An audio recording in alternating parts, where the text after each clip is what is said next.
c'est une question qu'on m'a posée 1 million de fois. Est-ce que vous êtes optimiste pour l'avenir? Je veux dire, il faudrait être complètement demeuré pour être optimiste sur l'avenir. Si on ne prend pas les bonnes décisions, c'est une société entière qui s'effondre littéralement, qui disparaît. Si nous ne faisons rien, l'écosystème va être détruit. Vous avez compris ça, les gens? Va être détruit là, sous vos yeux. On va de toute façon ne rien faire avant le mur.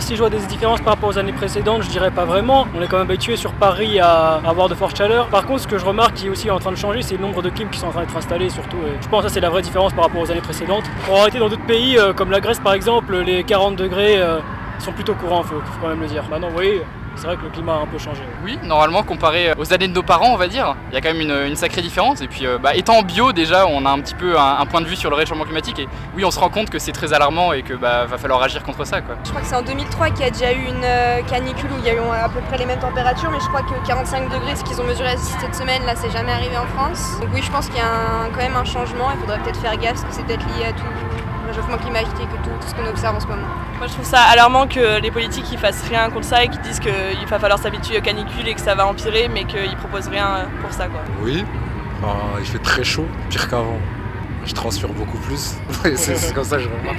Non, franchement la chaleur Avant il faisait chaud, mais on était content qu'il fasse chaud. On était content, on se disait ouais c'est les vacances. Là il fait chaud, mais même la nuit et tout, on a du mal à dormir. En plus de ça, il y a la pollution. Et en plus de ça, il y a des gens qui sont allergiques au pollen. Et tout ça, la pollution, plus le pollen, plus la chaleur, c'est vrai que c'est encore moins supportable. Honnêtement, je vais pas te mentir, ça fait flipper. Vraiment, ça fait flipper parce qu'on s'en rend pas compte, on tape quand même dans des 40 degrés, rien que hier. Même chez moi, qui suis en maison à Nogent-le-Roi, mon père m'appelle, il me dit on n'a jamais connu une chaleur aussi intense. En sachant que chez moi, tout a été construit dans le sens où il y a un maximum de fraîcheur l'été, un maximum de chaleur l'hiver. Et il me dit, même là, ça sert à rien.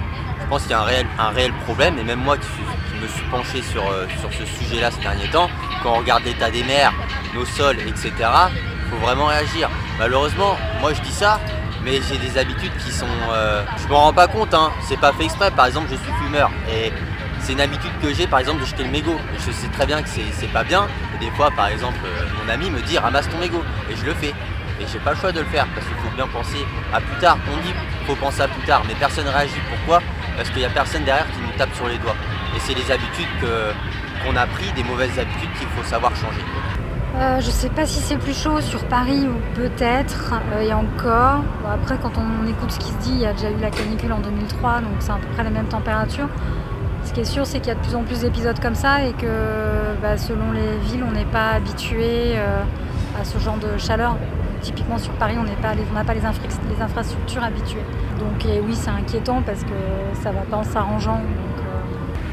À la fois, c'est la manifestation qu'il y a un réchauffement climatique de manière générale, et en même temps le traitement médiatique qui en effet peut être un peu exagéré par rapport à la réalité purement objective et des températures. C'est l'été, donc c'est normal qu'il fasse chaud.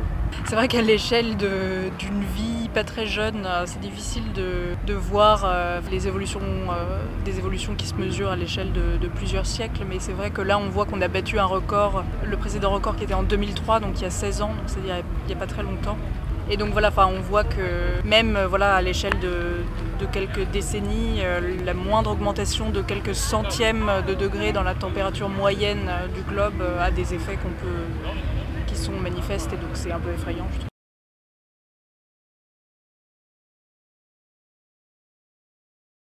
Moi je me dis qu'à ma petite échelle je fais ce que je peux et maintenant je peux pas faire beaucoup plus, je peux pas contrôler les autres. À partir de là, je regarde comme tout le monde la météo pour le lendemain et ça s'arrête là. Donc ouais, c'est plutôt subi que...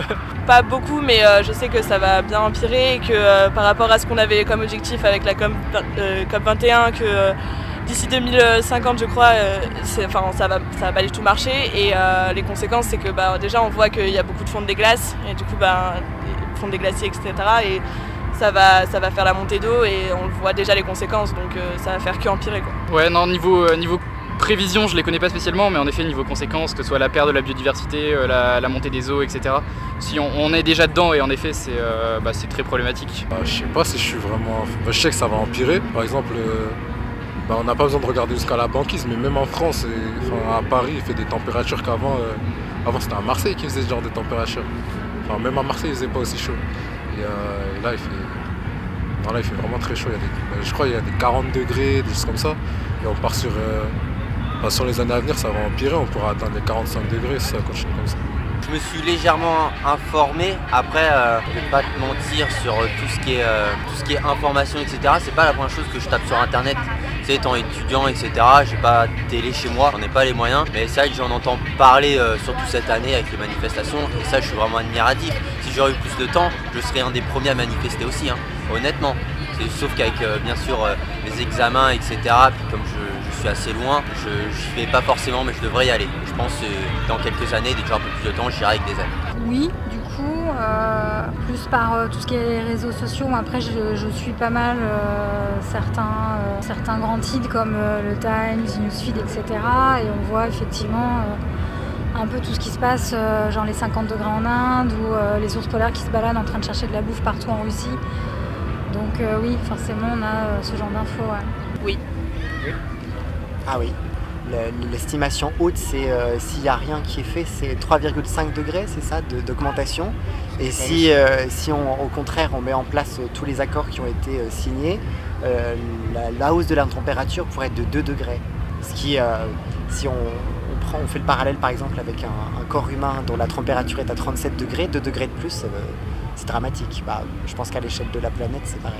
Je crois que le rapport du GIEC nous dit que si la température moyenne augmente de 1,5 degré d'ici 2100, et encore 1,5 degré pour le moment on dépasse, d'ici 2100 le sud de la France peut être désertique.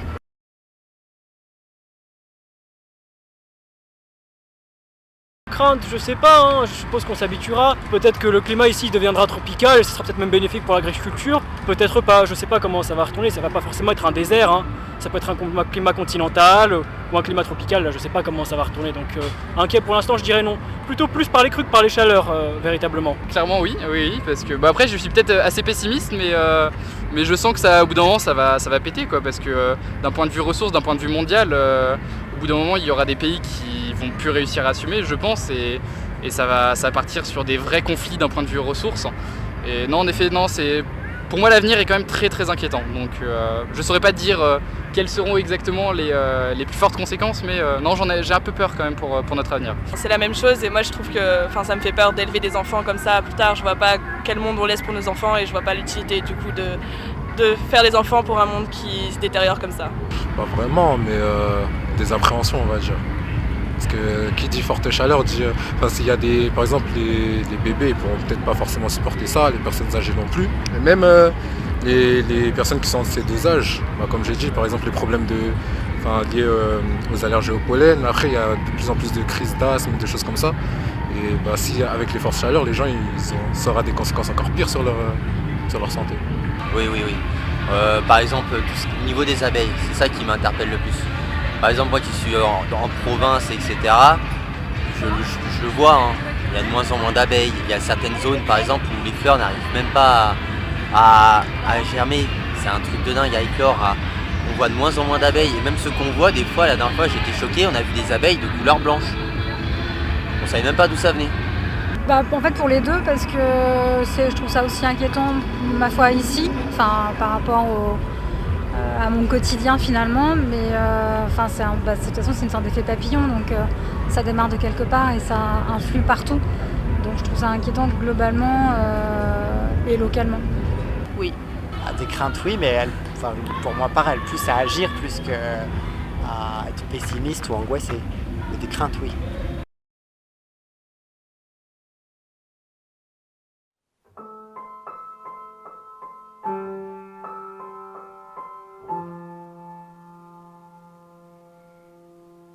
Si on met une bouteille à la mer et qu'on la retrouve en 2050 ou en 2100, si jamais il y a quelqu'un qui la retrouve, c'est désolé les gars, on est parti trop vite, on